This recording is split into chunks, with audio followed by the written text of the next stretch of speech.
Halo, selamat datang di channel YouTube OEC Indonesia. Balik sama aku Nisa Nikma yang bakal membahas segala prosedur dan pelayanan menjadi pekerja migran yang baik. Di mana? Di Hong Kong. Mungkin beberapa dari kalian sedang berada di fase atau di posisi sedang bingung mau lanjut tapi kok majikan gak enak, tapi kalau misalkan bertahan kok tambah gak enak, kayak gitu ya. Jadi topiknya adalah mau lanjut kerja atau lebih baik notice. Buat teman-teman yang pengen tahu kayak gimana aja bahasanya, keep stay tune.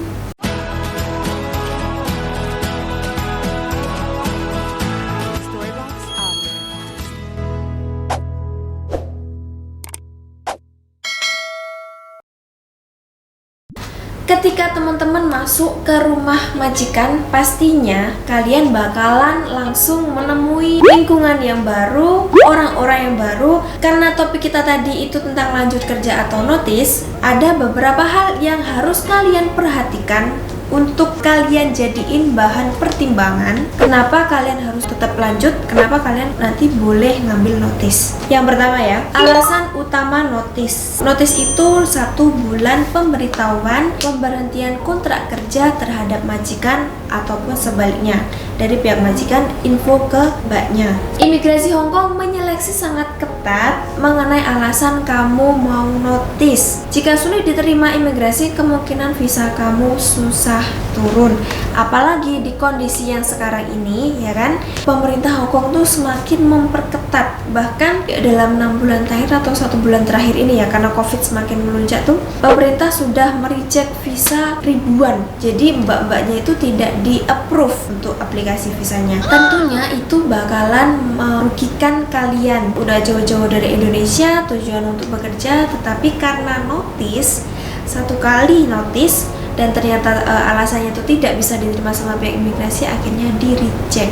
Ada banyak kasus kalian sudah bekerja di Hong Kong bahkan sudah puluhan tahun, tapi di kontrak yang terakhir ya kalian notice karena mungkin kalian ada salah paham sama majikan gak terima, akhirnya kalian notice. Begitu apply visa baru, ternyata saat pihak imigrasi call majikan kalian yang sebelumnya itu bilang kalau ini mbak kerjanya nggak bener, ini mbak gini-gini bla bla bla bla, dan itu emang maksudnya benar-benar terbukti gitu loh teman-teman, yang akhirnya bikin visa kalian itu nggak turun. Jadi yang hati-hati, oke? Kalau mau notice, bener-bener kalian pastiin alasan notice kalian itu bisa diterima atau nggak, logis atau enggak. Yang kedua, masa kerja dengan majikan saat ini. Jika kalian baru bekerja 1 sampai 6 bulan atau bahkan baru 0 bulan baru menginjakkan kaki pertama kali di rumah majikan, ya kan?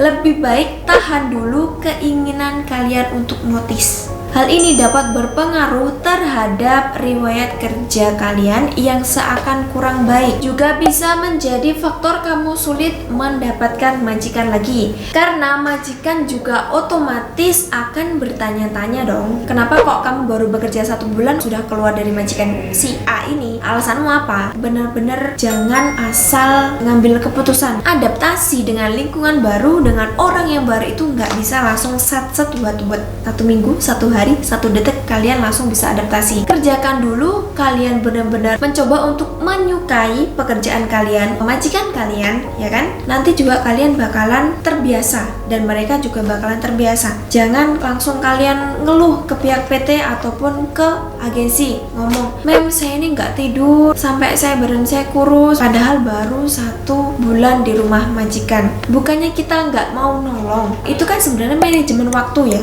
Kalian harus pintar-pintar memanfaatkan waktu. Jadi benar-benar bisa kontrol diri, bisa manajemen waktu. Susah sih memang manajemen waktu, perlu latihan, tapi yang penting kalian harus tetap latihan, jangan diabaikan. Nah, yang ketiga nih, konsultasikan masalah dengan agensi. Ketika mengalami masalah dengan majikan, pastikan diskusi terlebih dahulu masalah kalian itu ke pihak agensi ataupun pihak PT, karena biasanya pihak PT akan info ke pihak agensi. Jangan gegabah sekali lagi dan memutuskan secara sepihak yang pada akhirnya malah merugikan kalian sendiri. Udah kalian tuh jauh-jauh dari Indonesia, ya kan, penerbangan sekarang susah, hotel susah, pas udah nyampe Hong Kong kalian udah ada yang dikarantina 21 hari kan waktu itu, ada yang 2 minggu, ada yang 1 minggu. Begitu masuk majikan malah baru kerja 2 hari udah komplain. Intinya semua semua pekerjaan itu pasti susah, semua pekerjaan itu pasti berat. Tujuan kalian ke Hong Kong pastinya kan mensejahterakan keluarga kalian atau untuk menstabilkan finansial, ya kan? Seandainya pekerjaan itu mudah, ngapain teman-teman harus berangkat ke Hong Kong jauh-jauh, ya toh?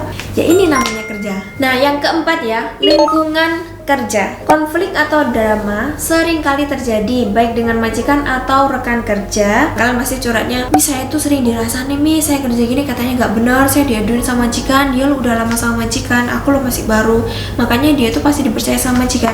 No, actually it's not about how long you have been working with your employer. Sebenarnya tentang bagaimana attitude kalian terhadap majikan. Mau seberapa lama partner kalian kerja, kalau dia kerjaannya nggak bagus ketika kalian datang, pasti juga majikan bakal mertimbangin, gak asal percaya gitu aja loh. Yang penting kalian jaga attitude, jaga cara ngomongnya, dan tetap bekerja sesuai dengan tanggung jawab yang sudah ditulis di dalam JO ya, job order ataupun di kontrak. Yang kelima nih ya, yang terakhir, kepastian gaji. Sebagai pekerja rumah tangga, tentunya menginginkan majikan yang baik dengan gaji yang tinggi. Tapi ingat teman-teman, rezeki dan majikan itu juga nggak bisa kita asal pilih.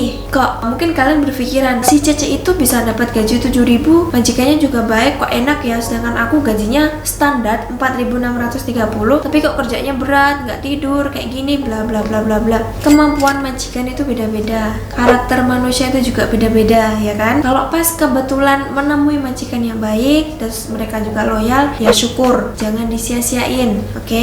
Tapi kalau kebetulan ketemu sama majikan yang agak kurang enak, tapi masih ngasih hak-hak kalian masih bisa bertahan lah, kan? Maksudnya selagi majikan itu nggak ngasih gaji ke kalian yang underpay, masih fine. Jika ada yang ngasih majikan lebih dari gaji standar Hong Kong 4.630, itu berarti majikan sudah oke dan ada kesepakatan antara kalian sama majikan. Pastinya majikan juga bakalan mempertimbangkan tanggung jawab yang dibebankan ke kalian. Jadi gak usah ngeresu loh kalau orang Jawa ngomongnya ya, gak usah gerutu. Kalau misalkan kalian sampai dibayar underpay di bawah 4.630, kalian wajib lapor ke agensi, ataupun kalau kalian nggak bisa ngontak agensi atau nggak tahu nomornya agensi, kalian bisa langsung info ke KJRI, rumah kedua kalian di Hong Kong. Oke?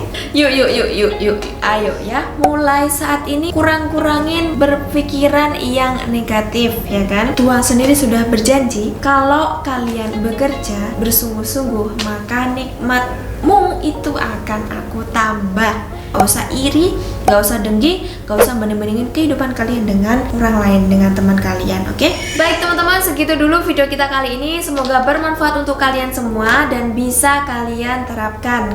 Misalkan kalian ada saran ataupun ada kritik, silahkan langsung komen di kolom komentar di bawah. Oke, tetap jaga kesehatan dan jaga nama baik Indonesia dimanapun kalian berada.